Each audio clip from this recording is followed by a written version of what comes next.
আমাদের ঘরের ছেলেমেয়েরা বিশ্ব চালাচ্ছে আর এখানে কাজ নেই, প্রয়োজনে হাতে পায়ে ধরে শিল্পপতিদের ফেরাবো। লাক্স কোজি ম্যানুফ্যাকচারিং ইউনিটের শিলান্যাস মঞ্চ থেকে এমনটাই বার্তা শিল্পমন্ত্রী তাপস রায়ের। রাজ্য পালাবদলের পর শিল্প জোয়ারে ভাসছে রাজ্য। বাংলার মুকুটে নয়া পালক। শনিবার হুগলির ডানকুনিতে 600 কোটি টাকা বিনিয়োগে লাক্স কোজি ম্যানুফ্যাকচারিং ইউনিটের শিলান্যাস করেন মুখ্যমন্ত্রী শুভেন্দু অধিকারী। ছিলেন শিল্পমন্ত্রী তাপস রায়, রাজ্য বিজেপির সভাপতি শ্রমিক ভট্টাচার্য সহ আরও অন্যান্যরা। এদিন শিল্পমন্ত্রী বলেন, আমাদের ঘরের ছেলেমেয়েরা বিশ্ব চালাচ্ছে আর এখানে কাজ নেই। শুধুমাত্র ফ্লাইট অফ ক্যাপিটাল হয়নি, ফ্লাইট অফ মেরিটও হয়েছে। মেরিটোরিয়াস স্টুডেন্টস, আমাদের ঘরের ছেলেমেয়েরা সারা বিশ্ব চালাচ্ছে, ভারত চালাচ্ছে, আর আমার বাংলায় তাদের ঠাঁই হয় না। শিল্প নেই, কাজ নেই।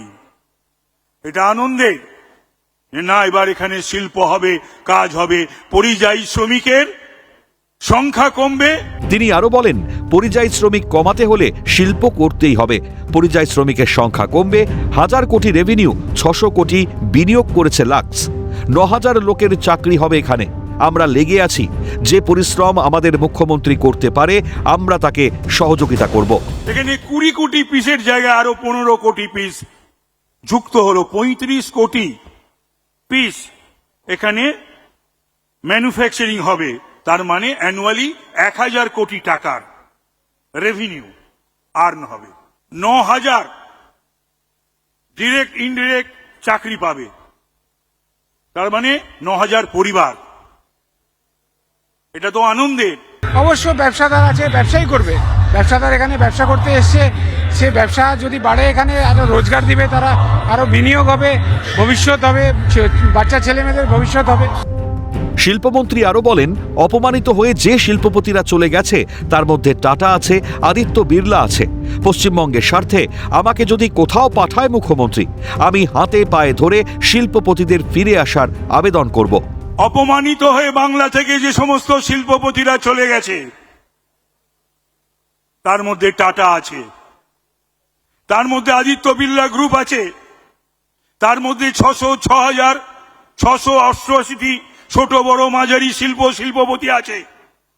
পশ্চিম বাংলার জন্য যদি প্রয়োজন পড়ে তাদের কাছে গিয়ে বাংলার স্বার্থে, বাংলাকে শিল্প সমৃদ্ধ করতে, নেই পিড়ি নব প্রজন্মের স্বার্থে আমাকে যদি পাঠায় কোথাও মুখ্যমন্ত্রী, আমি যাব এবং হাতে পায়ে ধরে সেই সমস্ত শিল্পপতিদের এই বাংলায় ফিরিয়ে আনার জন্য তাদের কাছে অনুরোধ করব, উপরোধ করব।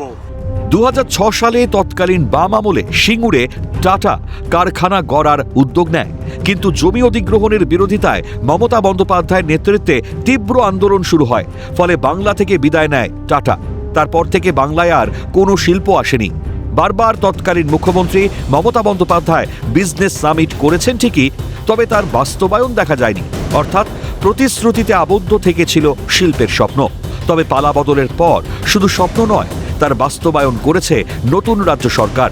ফলে এই কারখানা তৈরি হলে নতুন করে কর্মসংস্থান হবে, সেই আশায় বুক বাঁধছে বঙ্গবাসী। ক্যামেরায় জ্যাকি সিং, সুরজিৎ প্রামাণিকের সঙ্গে সুদীপ্ত পাল ও সায়ন্তন ভট্টাচার্যের রিপোর্ট, ক্যালকাটা নিউজ।